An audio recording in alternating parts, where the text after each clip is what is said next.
Hello, my lovelies, and welcome to Where the Road Rises, Law, Lessons, Legacy, with me, your host, Eileen Kerlin Walsh.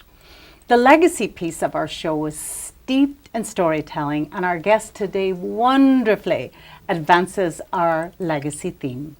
Ellen Cleary is a producer for That's What She Said, a live storytelling event where women share real personal stories that invite us to confess, connect, and celebrate.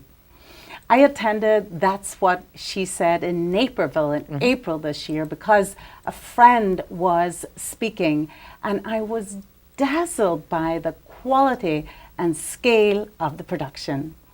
I was also moved to laughter, tears, and deep reflection by the storytelling. There was energy and emotion, power, vulnerability, and healing on the stage as women shared their stories and we listened spellbound. When I met the executive director, Jeanette, and producers Ellen and Lisa, and realized the show as a traveling platform, I knew we had to bring it to us right here on Chicago's South Side. Hence, That's What She Said, Chicago Southland, presented by Kerlin Walsh Law. Welcome, Ellen. Oh, thank you. You just made me so happy. Oh my gosh. And that's exactly what we want to accomplish. Yes. When, we want that deep connection with our storytellers. So I'm so glad. I'm so glad you had that feeling. Thank you. So let's start with your story, Ellen. How did you discover That's What She Said? Why did you become involved? And what was it about the format that seduced you? Ooh, well, I discovered it like many of us do, a bit on accident. I had a side hustle, and I was looking to connect with more women like me, and a friend of mine put me in touch with Jeanette Jerzyk, who you just mentioned, I was hoping to connect with a lot of women in Junior League and other organizations that I could connect with. And instead, I discovered this amazing storytelling opportunity. Jeanette connected me and said, "You need to come to one of our shows." And I said, "Okay, I will." And I'd already met a cast down in Bloomington. I went to the Champagne show, and like you, I was dazzled. I was dazzled because it wasn't just a comedy show at all. It wasn't like we were all calling our therapists from the lobby kind of thing, But there were people sharing real stories about their lives, real stories about where they'd been and where they were now, what a pivotal moment was for them. And some of these pivotal moments are massive, One woman talked about losing her husband, and how she struggled with her identity as a Muslim woman without a mate. Another woman talked about taking care of her own mother, and I related to that.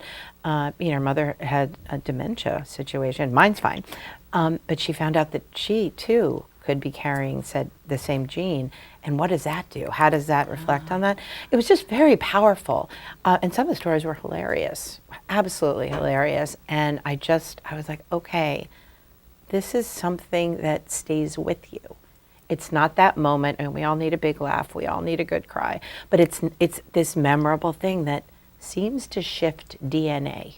It seems to shift who we are, and it seems to break down the barriers of, oh, this is my perfect life, and trust a group of people to hear what really is going on and how you got here. That's a big claim, shift DNA. I believe it. I believe it. Yeah. It's such a powerful forum. So for our viewers who have never attended a That's What She Said show. Yet, yes, indeed. We are going to be inviting you. Can you just tell them a little bit about the night and what to expect? Sure. So we bring together women from the community. And that's really two important pieces. These are women's voices that we're raising, and we build them. They come together as individual people who've got something they think they want to say. And over a period of weeks, 8-10 weeks, we turn them into individuals with something to say, into a powerful cast of storytellers. In the case of That's What She Said, Chicago Southland, we'll have 9 speakers. We added one because it's just been amazing. The response has been great. And we do fun theater exercises that I hate. It's not my thing. Lisa's great at it, but I hate it. But we do fun theater exercises to get people there, and we share. And we spend time sitting around a table, bigger than this one because there's more of us, and we just tell some of the stories of our lives as they develop the story of their life that they want to tell, that they want to share. And by the time we get them to stage, right, they have been telling each other that story over and over and over again. Not repetitively, but honing it in, finding out where the power moments are, finding out where they bury the lead, understanding where somebody's going to laugh or where the audience is going to gasp when they realize what's about to happen. And it becomes this really amazing support circle. If you've been to other storytelling events, and I assume you have been based on your expertise and legacy and background. Mine is the same. Not quite the same, but yeah. But, you know, individual storytellers get up there and they tell a story and it's wonderful. And you're like, oh, that was great. Our cast sits on stage together because you've been telling your story in somebody's virtual living room or, you know, for a while. And then when you get on stage, you sit there together and it's like you're going to tell something personal, powerful, potentially very vulnerable, maybe super embarrassing. And your community that you've built up is sitting there with you. So on the night of show, when you've been sitting here talking to this group of people and getting very comfortable with how you're going to present yourself, they're just right behind you as you sort of look directly into the camera, in this case, or right into the audience, and you're able to connect in a different kind of way. So that's what separates you from the TED Talk, which is a very powerful forum also, but you are alone there on the stage. You with are. The spotlight on just you. Yeah, and you've got, like, TED Talk is a great example. We like that format, but one of the things we do is we have the people holding their microphones. They don't wear lobs. We want them deeply connected with the act of storytelling. We give them a script that they've written. We have a certain way of presenting it, so it's very familiar and very comfortable. But also, it's not reliant on how well can you remember, how many. It's reliant on being fully present there and telling your story. So we work hard on things like that. I've got some tricks if you ever need some. But yeah. I love that. I attended many moons ago in my life as a litigator an event on how to present well to audience or to juries. And they're a tough audience. Yes, and the presenter said something that I've never forgotten, and that was, there are no prizes for memorization.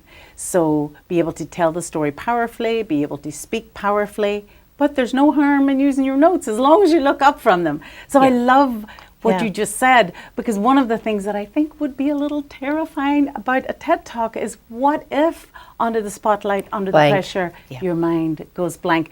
That blankness under stress has been likened to driving down Michigan Avenue blindfolded. Can you even imagine? Who wants to do that?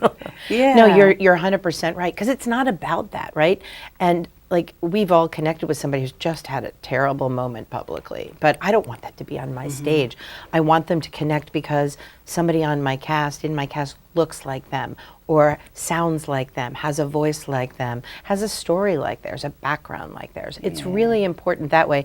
And so, it isn't about the theatrics of it. It's why we encourage people to be part of that. And it's also why we do try to make it very special for our cast members as well too. We're creating a sisterhood, an alumni network, and that's been also very gratifying too. I love that. And you mentioned an example of the woman who had lost her husband and how that was difficult in her culture. Could you tell us another couple of the types of stories a woman tell, and if they, a couple maybe of your favorites? Sure. Well, I think you know this, but I was on this stage in 2024 in Naperville. I had to step in. We lost somebody who was going through a very difficult time in her family and had to step out, so that was interesting. So my story was actually about the relationship that I had with my sister, who died about 30 years ago now. She had Down syndrome, but I had never told, people knew I had a sister. but I'd never told that story about how it impacted me and why I am the way I am today because of that relationship. There were people who I would say were some of my best friends, you know, who were in the audience, and to a one that came up and said, okay, now I know who you are. It was a big deal for me to step up and trust them. The gal who came after me, and again, my story wasn't particular. It was good for me, and it was fun for me in certain parts. But it was my sister dies in the story, so it's hardly an uplifting from that way. The gal who went after me talked about her first at-home bikini wax. Ah. So from one extreme yeah, to the but we're other. trying, but that's our lives, right? Yeah. We, you know, our lives have arcs, and we work that way. So another gal talked about, you know, her experience introducing her parents to her husband's parents during the earthquake in Nepal, you know, in Kathmandu. Just by happenstance. And it was so interesting culturally. It was so interesting, just like, oh, we've all been introduced to the in-laws. It was very, very fascinating Not stuff. usually in an earthquake. Yeah, it was a great story. So yeah, they stick with you for different reasons. They resonate with you for different reasons. And I'd also say some days, one, you'll remember because, oh, you know, I was putting on this necklace today and I was thinking about when I got it, and it's nothing too special, but I was thinking about our friend Jen, her story about her dad's earrings, you know. And it was just like, you know, things bring you back. And that's what you want to do. We connect in all different ways. Absolutely. And you talked about losing your sister Ellen and that you told that story. But it's often in our hardest moments and the fires that we do have to walk through in life that we learn our greatest lessons. 100%.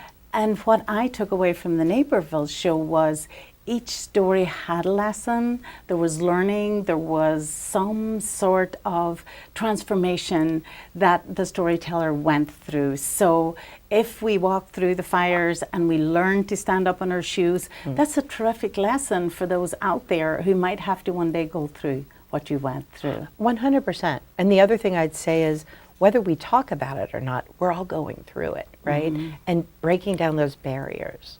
You know, that becomes really powerful. Being willing to say to somebody, you know, even in a funny story, you know, oh, I keep talking about my dad's hands that have suddenly appeared, you know, this year. I'm like, oh God, you know, and my friend Nancy was on stage this last year, and she was talking about like how she's finding her dad and her sister, and the, you know, like, you know, and the challenges of aging. It's like, yeah, I hear that, you know. In the moment it is, but when we're willing just to talk about it, why not? Story. I know. And Ellen is referring to one of the stories from Naperville. Nancy spoke about the surprises of aging, and that didn't used to happen. And she was, I mean, the audience was roaring because it's what many members of the audience was connecting to. And if you haven't gotten there yet, you're going to get there. If you're wondering, why is my mom acting like this now? You know, if you're a younger person in the audience, like, oh, okay, that's interesting. You also, if you hear the story of a young person, you get their frame of reference. Oh, that's what it's like to be 22 right now. I'd forgotten. Yes. What about selecting the storytellers? What is your process there? And what are you looking for in their voice and their journey? Oh, that's a great question. We're looking for a cast. Again, I talked about that, but a cast that represents the community. So it looks like the community, it sounds like the community. You know, I don't want, you know, a cast of, you know, blue-haired, blue-eyed, blonde-haired, you know, 40-something, you know, moms who are, you know, riding carpool. I want that to be a very, not just, I want diversity, but it's not for the sake of diversity. It's for that it looks like who we run into every day. So that when you run into somebody at a PTA meeting who looks a little bit different from you for whatever reason, you're like, oh, you're not thinking, I wonder what we have in common. You know what you have in common. You're at a PTA meeting. You've got kids in the school. You know, I'd rather have the gal who checks you out at the Dollar Tree than the mayor on stage, because we run into more people at the Dollar Tree. And Plus, that's the democracy of our Yeah. voice, the Yeah. democracy of storytelling. Yes. Because the checkout, the cashier's story is every bit as valuable as the CEO, as the president, as the mayor, Absolutely. the farmer and the king. It's no story is more Absolutely. valuable than another. I love that. I absolutely love that. And what kind of transformation do you see on stage for the storytellers, for the listeners? Transformation for the storytellers happens over time. We met with the Southland cast just recently, and there was a surprising amount of crying going on in the room. I can imagine. Yeah. Well, people were like, I'm in a safe space and I can be vulnerable. That's not where they're going to end up, but they have to go through something, and you have to go through things to transform. The audience transformation is something that we find out on night of show, really, because like we've been laughing with Nancy, with Candace, with other people the whole time, but we don't know, where the audience is going to find those things. We've been crying with people, and just being like, oh, this is going to be a tough part. I hope she gets through it. For weeks at that point, we don't know where the audience is going to connect. And it's interesting because some things are obvious. Like you just know that the waxing story is going to get some laughs in a certain spot because it's unbelievable. But where people connect really, we're like, oh, whatever. For me, the biggest transformation when I got off stage, I had a lot of people coming up to me. I had a mom come up to me, and she said, I need to talk to you. And I said, oh, okay, what's going on? And she's like, my name is, my son, I think Gabriel, has Down syndrome. I said, oh, great. Tell me about him. Because of course I want to know. I care about that stuff. And she said, you changed me. And I said, okay, I hope for the better, because I'm trying to make light and there's a lot going on in the room. And she said, no, I have known what it's like to have the challenges of raising a child with Down syndrome, and I champion him. I know what I need to do. I learned today what my other son is going through. I had no idea, and now I think I can be a better parent to both of them because I have some eyes and some insight there. And so like, people were coming up to people, they come up to you in the lobby and they're like, I need to talk to you, whatever. And some of that transformation is one-on-one, some of it's instantaneous, and some of it, again, it hits you when it hits you.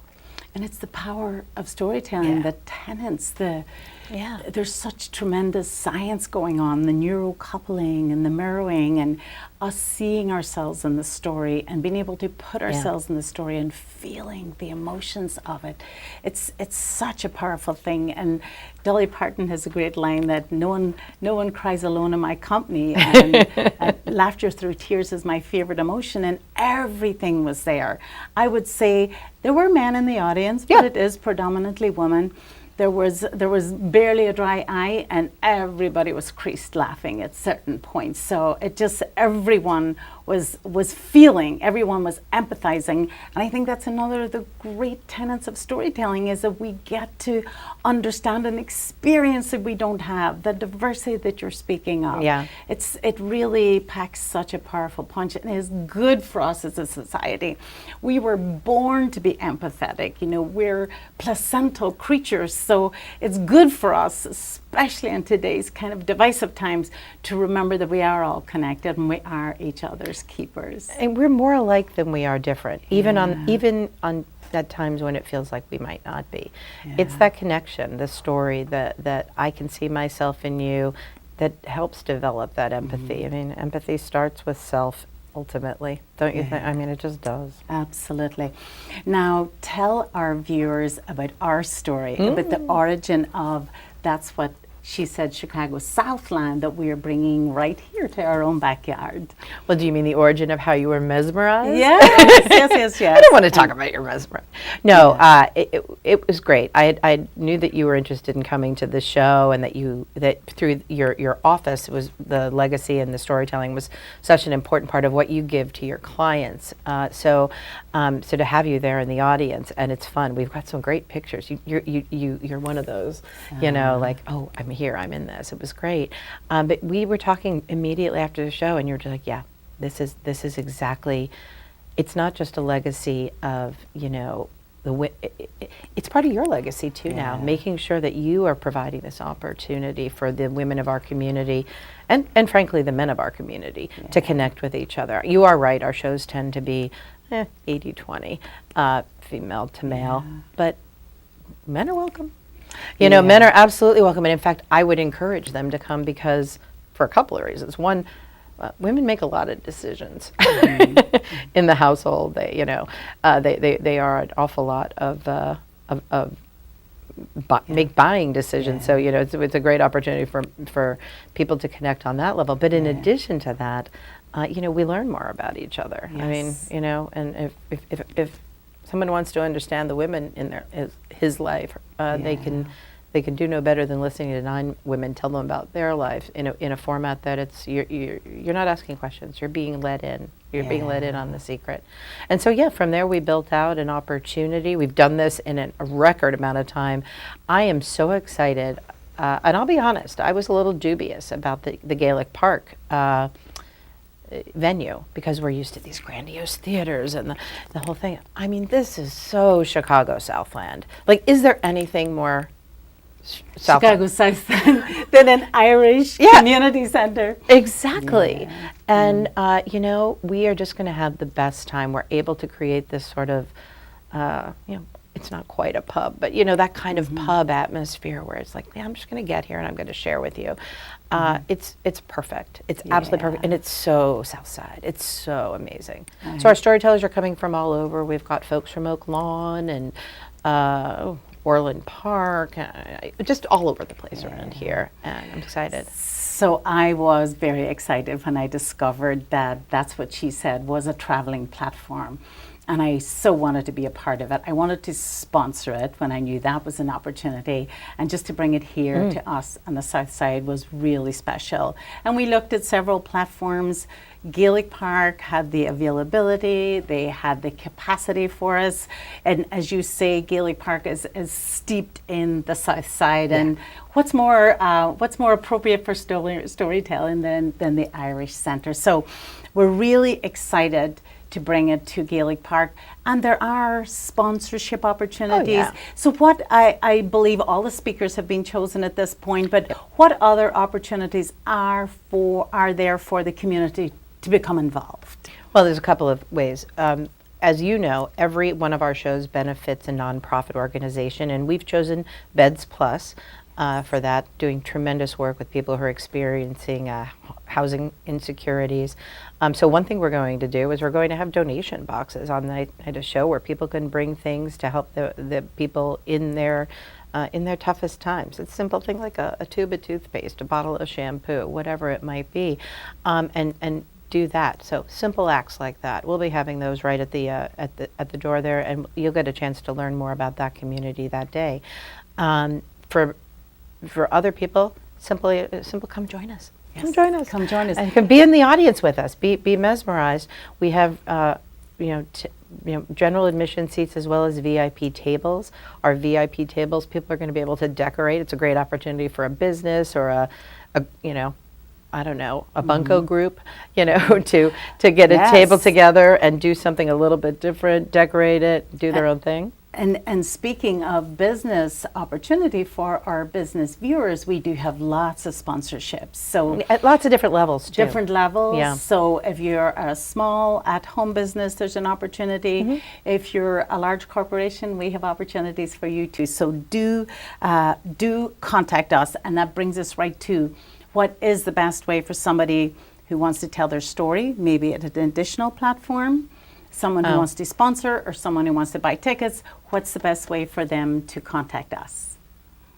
Should I give my cell phone out? No, I'm kidding. I'm thinking, we have a website that you can visit. It's Chicago Southland. That's what. The She Said Project, Chicago Southland. It's long, and I use a code most of the time. ChicagoSouthland.SheSaidProject.com, and we also are on Facebook under That's What She Said, Chicago Southland, and everything's connected on there. Working out a whole bunch of stuff. But if you connect with me on any of those platforms, you can also email me. And I don't know if we do show notes or not, but I'm happy to make that available to folks as well. Lovely. And we will get that information up on the screen. That's been fabulous. Thank you so much, Ellen, for your insight. Thank you, viewers, for watching. If you are interested in this platform, and I do hope you'll come join us, you can contact Ellen. Just look for That's What She Said, and you're going to find Eventbrite. You're going to find the tickets, or you can always call me at Kerlin Walsh Law. Until next time on Where the Road Rises, goodbye.